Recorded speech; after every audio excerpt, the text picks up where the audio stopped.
Hello, how you guys doing? So in this video we're going to learn how to draw sadness. Now this face right here is just kind of a neutral face, and this is the easiest kind of face I think to learn how to draw when you first learn how to draw a face. But how do you add different emotions to it? And I think one of the ones that it's not necessarily difficult to learn, but one that is not always done very well, and that is the sad face. And who does it really good is Disney. Disney is so good at emotions. I highly recommend for comic books that you study animation because it'll really help you figure this kind of stuff out way more than studying comic books. A lot of comic book artists just don't get emotions down good. And I really like how Disney, exaggerates, and a lot of animation, they really exaggerate emotions. That's what we're going to learn is how to draw sadness and what kind of makes the face look sad. So this is Neil from masterpaintingnow.com. I have tons of free tutorials on the website. Check it out. I also have some really cool courses that are on sale right now. And also I am the top art instructor at Udemy. So let's get started here. So the first thing is I started with just a quick sketch here. You can see how the sketch turns into what I am. I do my sketches very loosely because I know that after a while you can do that. You can just get used to doing a very loose sketch and then ink right over it because you know what the individual parts look like. Okay, so now the first thing I think that's most important is the eyes. The eyes really tell so much about sadness, and there's a lot of different tricks you can do when it comes to the mouth. But it's basically it's the eyes and it's the mouth that tells sadness. But the eyes, I think, more than anything else. Now, if we make a copy of this right here, what I'm going to do, make a copy of this layer, and let's say if we erase just the mouth, right? Actually, I'm going to keep it on this brush here, and I'll just go to transparency. And maybe not that bigger brush. I'm going to kind of just start erasing some parts of where the mouth is here.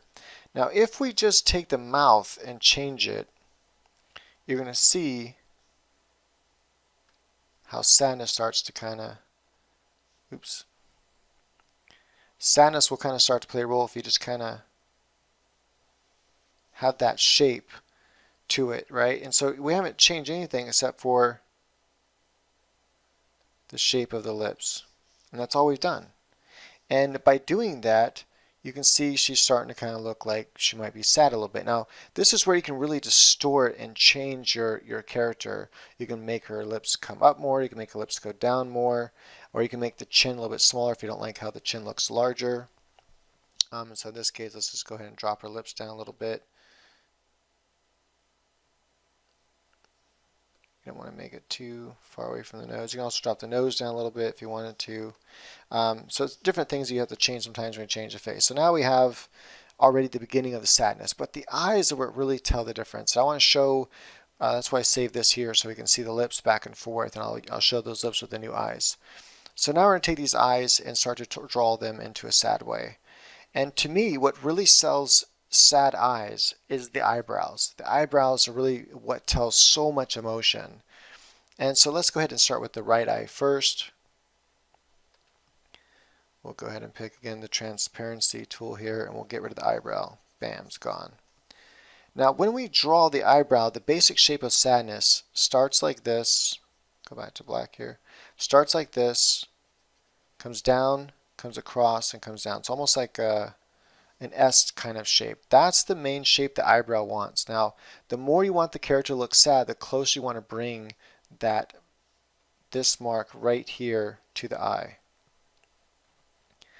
So we'll start off first by just kind of having the down part here, and we'll come across where it touches the eyelid but not the actual eye itself. Now I can still, stay true to my style of eyebrow here, and where we get a little bit thicker, right? So I can still stay true to my style of eyebrows. And just doing that alone, you can start to see how we get sadness. And what I'm going to do actually, to save a little bit of time here, I'm just going to erase this eyebrow. And this is another trick you can do yourself. And this is Manga Studio 5. You can also do this in other programs if you know how to use your art program. It's now called Clip, C-L-I-P, Clip Paint Studio. That's what it's called now. And then I'm going to go to Edit. I'm going to transform and flip this horizontally. Now you can actually do this on pen and paper as well. It takes a little bit longer. Now notice how if I get closer to the eye, it kind of starts really pushing that sadness more. We're just going to touch it right here like we did the other one. We'll make them even here. So now we have sadness, and I should have moved it over just a little bit further. Make sure I pick the right tool here. Am I on the right layer? Yes, I am. Why is it not? There we go. Wasn't selecting it at first. Okay. So now you can see that we have sadness. She looks sad. And all we changed was her lips and her mouth. Now what's interesting here is if I bring back the, I'm going to merge those down together. Hopefully this is merged to layer below. I believe it is, yeah. We bring this other person back here. Again, I'll make another copy of this. I'm going to erase certain things is why. Come on. There we go. Alright, so I'm going to go ahead and erase, let's say, her other eyebrows.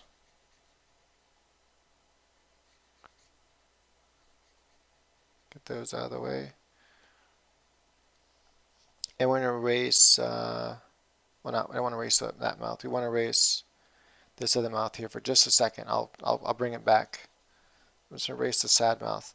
So you can see that even though if I keep a regular mouth, that she still looks sad just by the fact that I changed her eyebrows. That's all I changed. And that's amazing. And so it shows how much the eyebrows play when you're drawing any emotion. You know, if you want to draw anger, there's the different shape of eyebrows. And so if you learn the different types of shapes of the eyebrows for different emotions, you can actually pull off emotions by just changing the eyebrows. Now this right here would be like the beginning of sadness. She's a little bit sad. But when you add in the sad mouth, now suddenly you have a face that looks a lot more sad. And you can do different kinds of sad mouths. You can do a straight mouth if you just want them to kind of look like they're a little bit sad, but they're also a little bit like irritated. By mixing these different faces, and I go all throughout this. I'm not going to get sidetracked, but I go all through this in my my course on Discover How to Draw and Paint Comics. And there's a certain portion there where I go all through a huge portion of drawing the face and then specifically drawing the human emotions. Human emotions are, you know, they're really not that complicated once you learn the basic mechanics of them. And so this is sadness, and we can actually push sadness a little bit further. I want to show you a couple more tricks you can do if you want to really push the sadness a little bit further. And it's changing the shape of the one other part of the eye. And that part of the eye is going to be this eyelid right here. What I like to do when I want to really portray sadness is I change that shape altogether. And the shape I like to go for is I like it to come off the actual eyebrow, like right here, like this. And sometimes I'll even like draw a couple lines coming almost like I'm drawing her eyelash come out that way. And that kind of adds that more sad look to the face.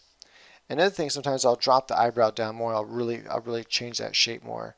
Another thing I might do is I'll push in this shape of the eye right here. I'll change this shape here.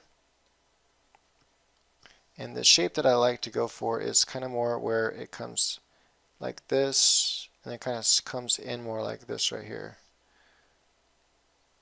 And that shape's almost like that puppy dog shape, and it kind of adds that little more sadness, that feel to it. The next thing I like to do, like I said, is I'm going to start with one eyebrow, then I'll do the next one.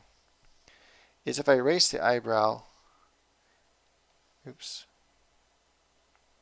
I picked the wrong color. I meant to pick this background transparency color, which basically just turns your pen into eraser. Go back to black here, number 5.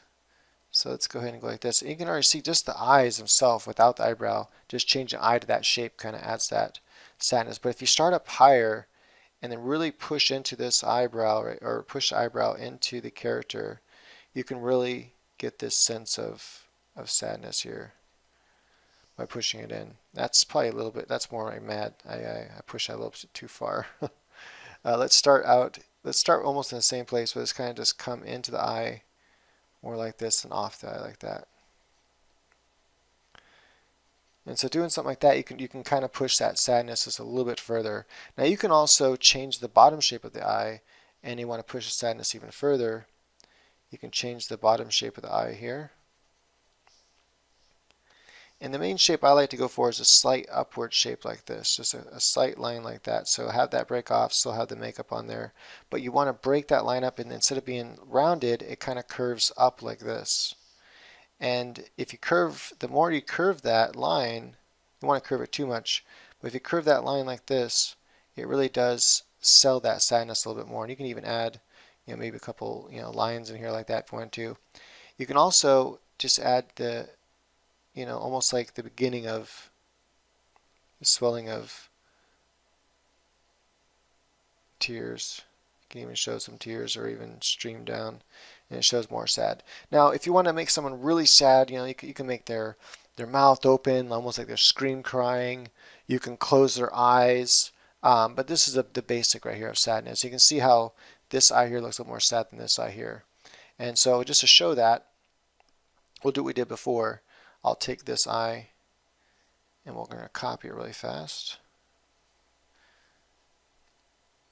Now you might be wondering, how do you do this on pen and paper? Because you can follow all this stuff in pen and paper. How you do this on pen and paper, what I just did, how would you like copy and paste basically? And how you do that, go ahead and move this over here just for a second. I'd have to redo the highlights, but that's fine. Anyway, how you deal with paper is with tracing paper. So you take tracing paper, and then you would trace over the eye that you want to copy over, but you would trace it on, first you'd have to trace it first. And after you trace the eye, you want to flip the paper over and then draw on the other side of the tracing paper, and then take that and put it over here, and that flips it, reverses it. And then you can like kind of trace over it again, and then it prints that little bit of ink, or a little bit of, not in this case, a little bit of graphite from your pencil onto the piece of paper, but reverse and reverse. Anyway, I'm sure there's a lot of tutorials out there how to do it. It's not that hard. So now, you want to do, that's funny. I erased the wrong eye. I was like, wait a minute, that looks just like the other eye. What the hell just happened? Now, when you do this on the computer, what happens is you can see the highlights change. So what you have to do is just quickly go back. If you want to copy an eye like this, it still saves a lot of time. I just go right back in here and I draw this black. Then I come in with the eraser. I'm going to erase the part. Okay, I'm going to go ahead and merge these together just to make sure it's all one thing. I start erasing the edge here where I want it to be, and I kind of start adding some lines in here. And then we'll add the circle like that. Just kind of like reverse drawing. You can do however you want. You can redraw the whole entire pupil if you want to, if that makes it easier. And now we got something that looks really, really sad, like they're about to cry. Again, if you wanted to like kind of squint the eyes and make them sort of closed, you can do that too. And one of the shapes I like, we'll just kind of do like a cartoon face over here really fast to kind of get the idea what I'm talking about, is you can kind of squint the eyelids like this and like this within the eye. And so now you have this kind of, and then have the eyelash come off here, and the eyebrows will come down like this, and that has that sad look to it. Make the eyes big so you can really see the sadness on them. Like that. Now you have this. You can start getting the idea, and it kind of looks more like an angry, sad face there. And the idea is for to push down each here and here. So I would just push this down a little bit into it. I was kind of exaggerating too much over here. But one way you could do it also is you can kind of make the eyelid kind of closing on the eye a little bit, almost like they're sleeping a little bit. Like you'd kind of close the eyelid a little bit over the eye, and you'd have to obviously redraw some stuff. You have to kind of show the eyelid is being closed, and then you would redo the eye, and it kind of can add a little bit more sadness to the eyelid slightly closed. You kind of have to redraw the whole eye, which I don't want to do right now. But another idea, like where you get this from, is let's say you're drawing just a round like robot eye or something, and the robot has this round eye, right? And you can actually take that round eye and give it lids on the inside, and by doing that you can make it have different kind of effects to the eye. You can also come this way. Now it kind of looks angry. And if you kind of do both, just a little bit like this and a little bit down here, you can start to make it look like it's sad and then make its pupil bigger than what normally is. Come on. Sorry about that.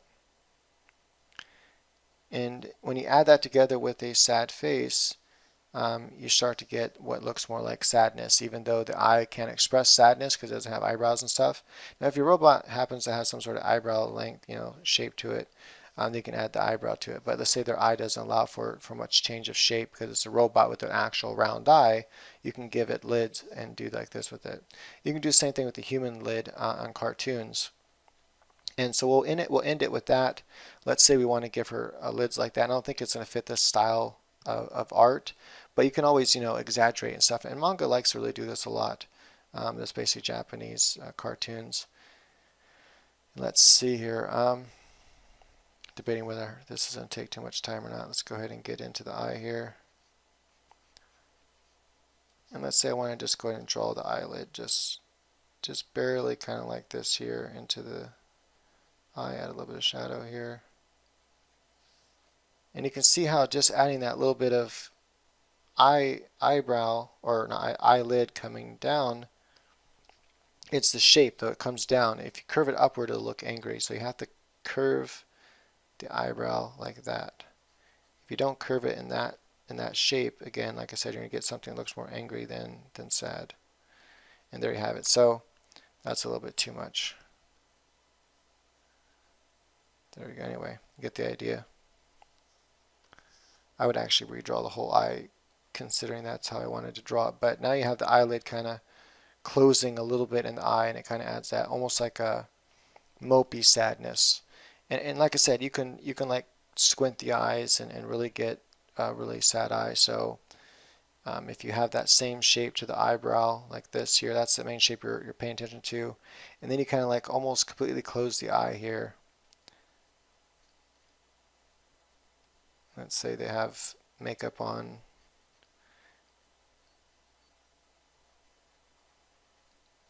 And then you can kind of put these kind of shapes .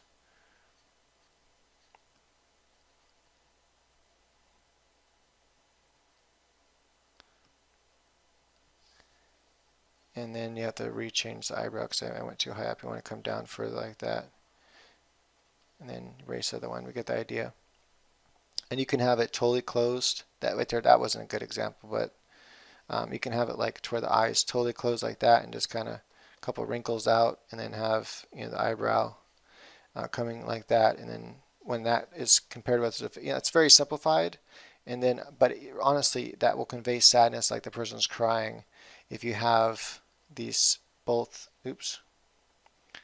this kind of bowl shape happening here. You have the nose, and you have this like kind of sad face here. You can see how that really expresses, I'm crying, really sad face, right? So you can close the eyes like that and really scrunch them up, and there's different ways to draw scrunch up eyes. I don't want to get too much into that. I want this lesson to be too long, but you get the idea. So there it is. That's how to take a face and make it sad. And those are different techniques you can use, and you can use some of them, or not all of them.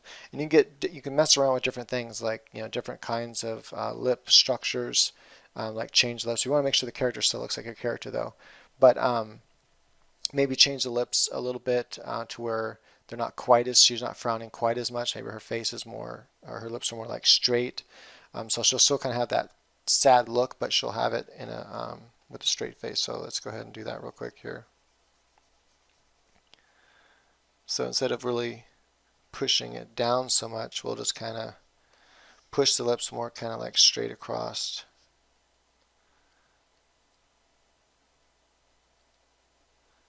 Kind of push the upper lip up a little bit like that, and you can kind of see how it changes the look to like where they're not quite frowning sad, but they're still like sad, almost like they're on the brink of crying. They're trying to like hold their face, tight. And you get the idea. So you can mess around different things. And again, if you want more details on this, you can visit my website, masterpaintingnow.com. and it'd be included in my course and discover how to draw and paint comics, and it goes through all kinds of stuff, all the basics of all the fundamentals that you need to know of how to shade and how to draw in 3D and how to draw from the most basic foundations up into the more complicated stuff like drawing the figure and drawing faces and stuff like that. And also, if you just want to learn how to draw faces, right there on the homepage is a really good tutorial on how to draw the face on the front view. And when you learn how to do that, you can like draw this right here from imagination like I did. I don't look at nothing when I draw this. So when I draw faces and when I draw in general comics, you have to get good enough to where you can just draw very quickly from your imagination. And that really helps, because if you have to sit there and always look at something or try to find references for stuff, it's just you'll never get anything done. But it's the base idea, kind of like draw a circle, kind of cut in half, then kind of cut in half again, kind of have where the nose is going to be, have the basic idea where the eyes are going to be. I have a whole entire structure to that I teach though. Cut off the sides of the circle. Don't go too high. Then you want to go that from here to here, that same length down. So you don't want to go too far down with the lips. So in fact, I'm going to put the nose a little bit higher. Then just kind of have where the mouth is going to be, have where the chin's going to be, have where the angle here, angle there. This would be if you wanted the character to look a little more young, a little bit shorter face. Then you can add where you want the hair to be, what kind of hair you want. Maybe she has this kind of like long bangs here, but then everything else is short. And so she'd have this kind of like short hairdo here, coming back. That's going to the back of her hair, and then she has the top of her hair, which is right here. So top of her hair is kind of long and the back of her hair is short. So anyway, get the idea. Maybe she has longer bangs than that even. And that would be the basic idea. Then I come and I can pin that, and you can see how this right here, how sloppy that looks compared to when I pin it, when I ink it, that is. It really does change how it looks. So it's amazing what I can do with that right there. That's all I need for my sketches. So when I sketch out my comic book panels, this is kind of what they look like. Sometimes I might indicate like what way they're looking, and just kind of fill it in with a little bit of color, just for I know, or I might start to add just a little bit of shape, so I know, okay, I want her to kind of look sad in this particular thing, or maybe just like a little bit confused. Maybe her mouth is kind of open, like, huh? And so that gives me the basic idea that I want, and then from there I can just ink right over it. If you know how to draw certain things enough times, you just kind of just get used to doing it. But anyway, so definitely check that out. It really does save a lot of time. And my main thing is I teach how to draw from imagination and not how to draw from having to look at stuff. Because if you have to look at stuff all the time, like I said, you're never going to get anything done. It's going to take you so many hours to get a comic page done. Whereas if you can draw it all from imagination very quickly, and you can lay out a panel in like 30 minutes, sketch out the panel really fast, or sketch out each panel, sketch out the whole page and all the panels, and have basic sketches in each one, so you have an idea of what's happening. And then from there, start to refine the sketches. Maybe take another hour to do that, and then you can ink for about 2 hours or so, and then add black and white color, which can take you an hour, or if you add full coloring, that can take a bit longer, depending on what kind of style of coloring you're using. But you can really do a page in 8 hours or less. If full as a full comic page, colored comic page. Black and white, you can probably do it in about 4 or 5 hours, just depending on the style. But you won't be able to do that if you have to like, oh, what does this look like? What does that look like? Oh, what does a person look like from 3/4 view? You really have to get to know your characters. So when you invent a new character, you have to do a character profile from the front view, side view, 3/4 view, back view. That way you know right away what they look like, and then you might sometimes reference that here and there because it's a new character or something. But after a while, you get to know the character so well that you know exactly what their hair should look like from different angles. But yeah, you have to be able to draw like the face like that. That's super important. You have the basic stuff you have to be able to draw. The figure, and all that kind of stuff. If you can't do that, then you're going to find yourself taking a long time to finish a comic page. All right, so hope you guys enjoy this. If you enjoyed this and you enjoyed some of the knowledge that I shared, and oh, by the way, if you guys are curious about my personal online graphic novel that I have right now, it's free to read. It's at endofallcomic.com. And so I'll just go ahead and write that out here real fast here. End of all comic.com. Free graphic novel right now. I think the last page was posted was page 81, and then page 82 is coming here tomorrow, Saturday. Actually, is it already Saturday now? I'm not sure. I think technically it's Saturday right now. By the time you see this, it'll probably be Saturday for sure, and then page 82 will be up. You'll notice that the style's changed. Here, a couple pages I had to hire people to do because I was too busy. All the color pages were all mine, and that was back when I first started, where I kind of still needed references here and there. Anyway, my style has changed so much, and I'm so much faster and so much better than I was when I started that years and years ago. Then I just didn't do anything with it for a lot of years, and I started back up again.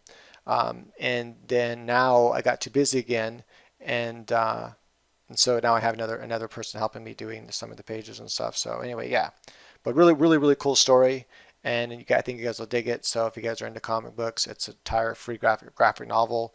By the time it's done, it's probably going to be right around 300 pages or so.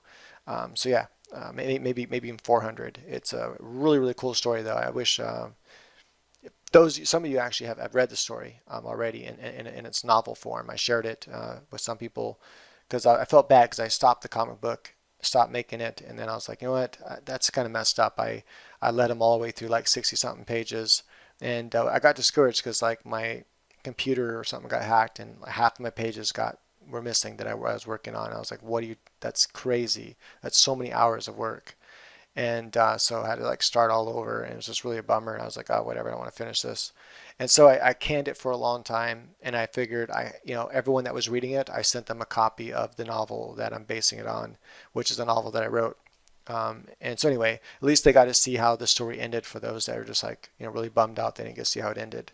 So some people already know how the story goes, but the comic changes a lot from the novel. You have to change it, and and I purposely do that too for people who still have some surprises that might have read the novel. But yeah, so anyway, and also I write novels under other names, and one of the names I write under is Samantha Stone, which is a pen name of mine that now my fiance uses, and she's kind of taken the persona of Samantha Stone. It's actually not her name. It's actually the name I've been using for years before I ever even met her. But yeah, the novel that I wrote under that pen name is called Bending Nature, a new kind of vampire novel. It was a bestseller for a while there on Amazon. It's cool. It comes in a paperback, comes in the Kindle version. So if you happen to have Amazon Prime or whatever it is, you can read it for free. Also, if you don't have an Audible account yet, then you can sign up, and by signing up, you can actually listen to it for free. And it was professional. The thing was Big Ideas Publishing at the time that published it.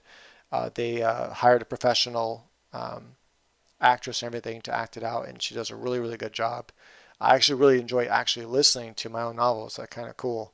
That almost sounds kind of vain, listening to your own novel. I just wanted to listen. I didn't listen to the whole thing. I just wanted to listen to parts here and there to see how well she handled it, and it's like really good. I was like really impressed, and I found myself getting sucked into it. I'm like, I already know my story, but just hearing the way that she read it was really interesting. So all right, guys, I know I talked for a while here at the end there, but you didn't have to watch this far. But if you have watched this far, I really appreciate it. And if you enjoyed this, go ahead and hit the like button and leave a comment and let me know what you want to see next, what kind of tutorials you like to see in the future. Do you want to see just some basic rundowns of maybe some other emotions? Yeah, so I do all kinds of stuff on this channel. So if you only want to be updated on art stuff, I highly recommend you can subscribe. But if you subscribe, you're going to get stuff like physics and other stuff I post on this channel. If you just want my art video stuff, then I highly recommend going to masterpaintingnow.com. The link is in the description below this video. If you go to my website, just click on the newsletter, sign up. Really easy. All you do is type your email. You're done. I don't spam. Matter of fact, I'm like the opposite of spam. I might go 2 months without ever even sending out a newsletter. But whenever I come out with a cool video like this, I'll go ahead and post it to you guys. That way you make sure to get it. YouTube seems to not like me. And so if you subscribe, you might never see that I come out with new videos. So you might just lose me into the tube, and you like really liked my teaching style, and now you never get to see another video from me again because YouTube never told you, and then you end up forgetting about it. You're like, oh, what was that guy's channel? You can't find it. and that'd be a bummer, right? So an easy way to prevent that, again, is obviously subscribing, so you can always go to your subscribes and find me that way. But if you want to be notified of new videos, I highly recommend the newsletter, because then you're only going to be notified of art videos, and it'll go right to your email. But either way you want to do it is fine with me. So, all right, again, thanks for watching. Share this on all your social networks and all that. I'd appreciate it. You liked it, so other people might like it too.